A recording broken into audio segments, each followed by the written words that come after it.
नमस्ते friends, आपलं सर्वांचं स्वागत आहे. आपण पाहूया बाळूमामाच्या नावानं चांगबल.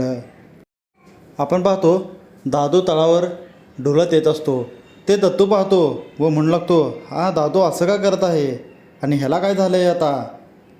दादू दत्तूजवळ येतो व त्याला कसं वाटेल तसं बोलू लागतो व तो म्हणत असतो, मला मामा जाऊ देत नाहीत, मला घराकडे जाऊ देत नाहीत, असं तो एकसारखं बोलू लागतो. दत्तू म्हणतो, अरे काय बोलत आहेस आणि हे असं का करत आहेस. तर त्याला दादू म्हणतो, तू मला बोलणार, तू कोण आहेस रे, मध्ये बोलायचं नाही मला, आणि तुझं काय चाललं आहे सारखं सारखं, आणि मी मामासनी काहीतरी विचारायला लागलो हो तर तुझं सारखं सारखं मध्येच चालू असतंय. असे म्हणत दादू दत्तूला मारू लागतो. दत्तू म्हणत असतो, हे दादू असं का करत आहेस, सोड मला आणि मारू नकोस. दत्तूचं दादू काही ऐकत नाही. तो त्याला खाली पाडतो व त्याला मारू लागतो.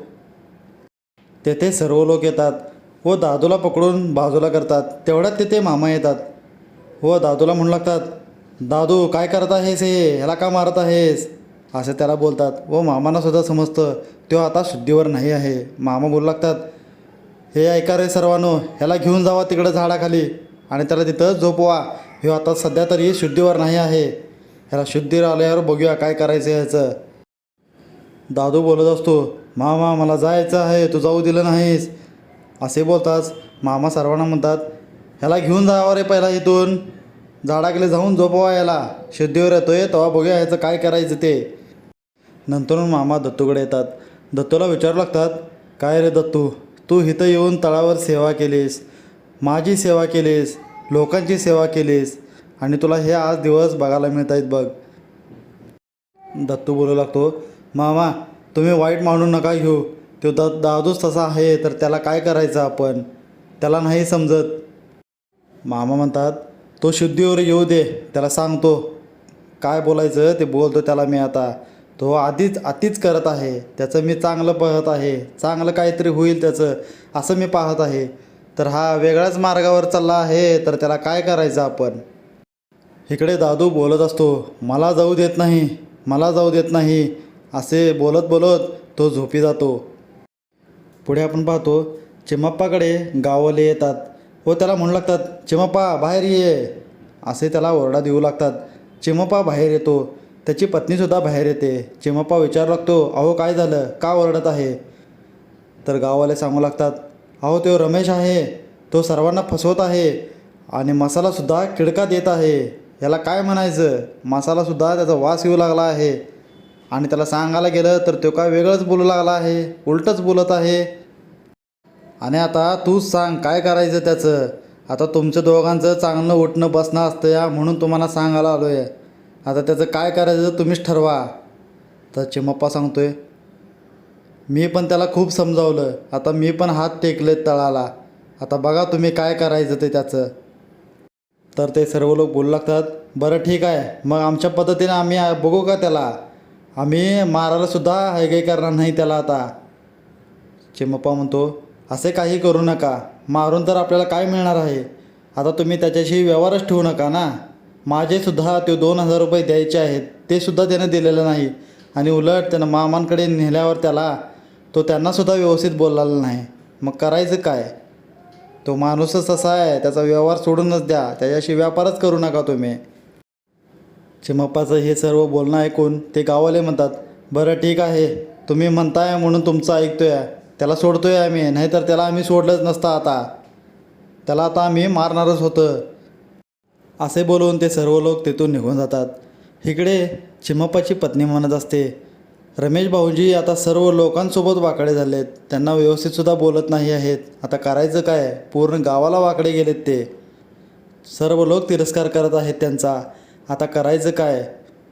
तर चिमप्पा म्हणतो, आपण तरी काय करायचं, त्याला समजवायचं तेवढं समजवलं, मामांकडे नेलो तरी त्याला कळालं नाही, तरी त्याला बुद्धी आलेली नाही, मामांसोबतसुद्धा वाद घातला त्यानं, 3,000 रुपये मामांकडून घेतलं.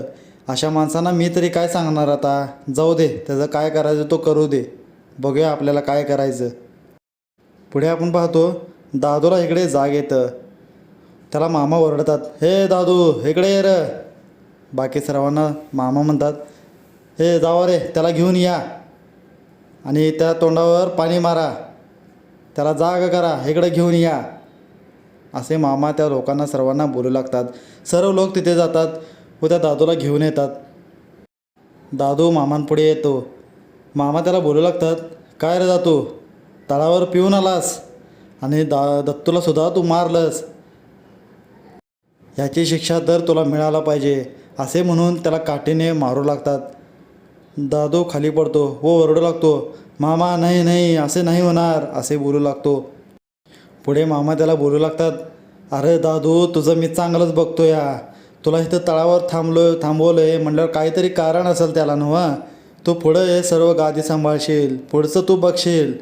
असं माझं डोक्यात चाललं आहे तर तुझं काहीतरी वेगळं चाललं आहे.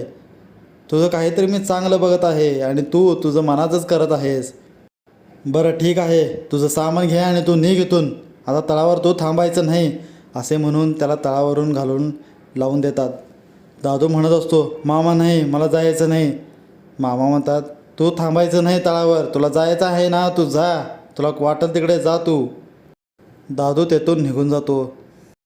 पुढे आपण पाहतो तळावर हुआपा येतो व तो मामांना नमस्कार करतो. मामा त्याला विचारू लागतात, काय रे हुआपा, आत्ता आलास, घरचे सर्व बरे आहेत का? तर हुआपा बोलू लागतो, हो मामा, सर्व बरे आहेत आणि तुमची आठवण काढत होतीत बघा. मामा म्हणतात, मग त्यांना घेऊन यायचं की र तळावर. हुआपा म्हणतो, होय मामा, पुढच्या वेळेस त्यांना घेऊन येईल मी. पुढे हुआपा बोलतो, मामा तुम्हाला एक सांगायचं होतं. मामा म्हणतात, काय रे, आता तर आलास आणि लगेच तुझं चालू झालं. तर हुआपा म्हणतो, मामा बोलायचं होतं एक. मामा म्हणतात, बरं ठीक आहे, बोल, तुझं काय आहे. हुआपा सांगू लागतो, मामा मला समजलं गावाकडून तो रमेश होता ना, इथे आला होता. आता त्याचा मसालाचा व्यापार व्यवस्थित चालू नाही आहे आणि आधीसारखा त्याचा व्यापारसुद्धा होत नाही आहे. काय झालं असेल मामा? तर दत्तू बोलू लागतो, अरे तो तळावर आला होता, मामांना वाटेल तसं बोलला आणि त्यानं मसाला धाडला होता, त्याचं पैकंसुद्धा मागितलं त्याने आणि खोटंसुद्धा बोलला मामासने. तेवीसशेचं 3,000 रुपये घेतलं त्याने, वाढवून पैकं मागितलं आणि मामांना अडून बसला तो, मला 3,000 रुपयेच पाहिजे म्हणून. आणि असं कुठं असतं का, मामा देतात ते घ्यायला त्याला काय झालं. मामा उलटं 2 पैकं जास्त देत होते त्याला आणि त्यानं 2300चं 3,000 रुपये केलं.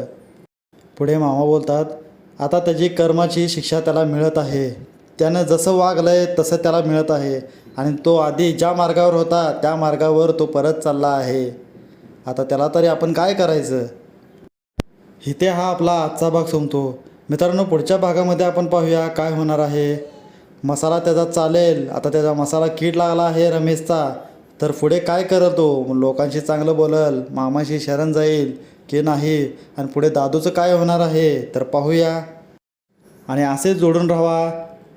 हा व्हिडिओ तुम्हाला आवडला असेल तर लाईक करा, कमेंट्स करा, सबस्क्राईब करा, बेल आयकॉनला प्रेस करायला विसरू नका. तुम्हाला नवनवीन अपडेट्स मिळत राहतील. Thank you friends.